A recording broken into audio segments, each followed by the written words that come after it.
আবারও মুখোমুখি হতে চলেছে বাংলাদেশ বনাম ভারত। ফুটবল মাঠে যখন মুখোমুখি হয় বাংলাদেশ বনাম ভারত তখন সেটা শুধু একটি ম্যাচ থাকে না, তখন সেই খেলাটি হয়ে ওঠে আবেগের, গর্বের আর লড়াইয়ের প্রতীক। আজকের ভিডিওতে থাকছে বাংলাদেশ বনাম ভারত ম্যাচের সময়সূচি এবং পরিসংখ্যান, এই দুই দলের সাম্প্রতিক পারফরমেন্স এবং হেড টু হেড লড়াইয়ে কে এগিয়ে থাকবে, সকল কিছুই জানতে পারবেন আজকের এই ভিডিওতে। শুধু তাই নয়, ম্যাচটি কখন, কোথায়, কিভাবে দেখবেন সকল কিছুই জানতে পারবেন আজকের এই ভিডিওতে। তবে চলুন আর দেরি না করে ভিডিওটি শুরু করা যাক। বাংলাদেশ ও ভারতের এই গুরুত্বপূর্ণ ম্যাচটি হচ্ছে এশিয়া কাপ কোয়ালিফিকেশন গ্রুপ পর্বের একটি গুরুত্বপূর্ণ বড় লড়াই। এই ম্যাচকে ঘিরে বাংলাদেশের ফুটবল প্রেমীদের প্রত্যাশা আরো অনেক বেশি, কারণ বাংলাদেশের মিডফিল্ডে রয়েছে এখন তিনজন বড় ভরসা: হামজা চৌধুরী, সমিত সোম এবং জায়ান আহমেদ। কেননা এই তিনজন যোগ হওয়ার কারণেই বাংলাদেশের মিডফিল্ড এখন দক্ষিণ এশিয়ার অন্যতম সেরা। তবে বাংলাদেশের সাম্প্রতিক ম্যাচগুলোর দিকে যদি আমরা তাকাই তাহলে কিছুটা হতাশা থাকতেই পারে, কেননা নেপালের সাথে আমরা যে ম্যাচটি ড্র করেছি সেই ম্যাচটি আমরা জিততেও পারতাম। বাংলাদেশের শেষ মুহূর্তে লিড ধরে রাখতে না পারা এখন অন্যতম ব্যর্থতায় পরিণত হয়েছে। আর্জেন্টিনা যেমন একসময় মেসি নির্ভর দল হয়ে উঠেছিল, তেমনি এবার হামজার নির্ভর দল হয়ে উঠেছে বাংলাদেশ, কারণ মিডফিল্ড থেকে শুরু করে রক্ষণ ভাগ, আক্রমণ ভাগ সবকিছুই সামলাতে হয় হামজা চৌধুরীকে।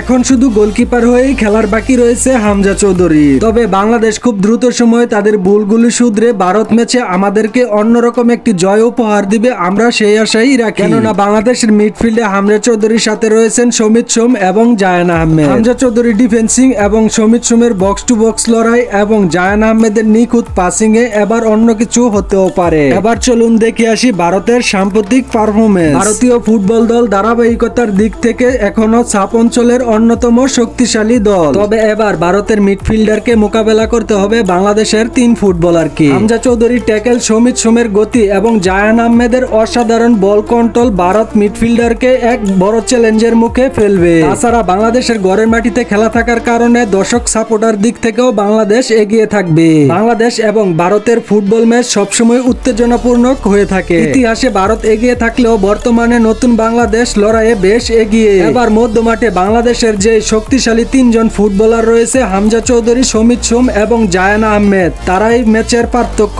গড়ে দিতে পারে। তবে চলুন এবার দেখে আসি এই দুই দল থেকে কোন দল এই ম্যাচে এগিয়ে থাকবে। বাংলাদেশ এগিয়ে থাকতে পারে, কারণ হামজা, সমিত এবং জায়ান আহমেদকে নিয়ে শক্তিশালী মিডফিল্ড, কাউন্টার অ্যাটাক এবং ঘরের মাঠে দর্শক সমর্থন। আর অন্যদিকে আমরা যদি দেখি ভারত এগিয়ে থাকতে পারে, কারণ কেননা তাদের রয়েছে অভিজ্ঞ মিডফিল্ড, সেট পিস দক্ষতা এবং স্কোয়াড গভীরতা। তবে এবার বাংলাদেশের নতুন মিডফিল্ডের কাছে ভারতের মিডফিল্ডকে পরীক্ষা দিতেই হবে। তবে বাংলাদেশের জন্য সবচেয়ে বড় চাবিকাঠি হবে হামজা চৌধুরী, সমিত সোম এবং জায়ান আহমেদের মাঝমাঠের নিয়ন্ত্রণ। এই তিনজন যদি ভারতের পাসিং লেন ভেঙে দিতে পারে এবং বলপূর্ণ উদ্ধারে ধারাবাহিক হতে পারে তাহলে এই ম্যাচে বাংলাদেশ এগিয়ে থাকবে নিশ্চিত। তবে বাংলাদেশ জিততে চাইলে এই তিনজনের পারফরমেন্স হবে বাংলাদেশের মূল ভরসা। তবে চলুন এবার জেনে আসি এই ম্যাচটি কখন অনুষ্ঠিত হবে এবং কোথায় অনুষ্ঠিত হবে এবং কিভাবে আপনি এই খেলাটি দেখবেন। খেলাটি অনুষ্ঠিত হবে আগামী 18 নভেম্বর রাত 8টায় জাতীয় স্টেডিয়াম ঢাকায়। তাছাড়া এই খেলাটি আপনি সরাসরি দেখতে পারবেন বাংলাদেশের খেলাধুলা বিষয়ক একমাত্র চ্যানেল টির স্পোর্টসে।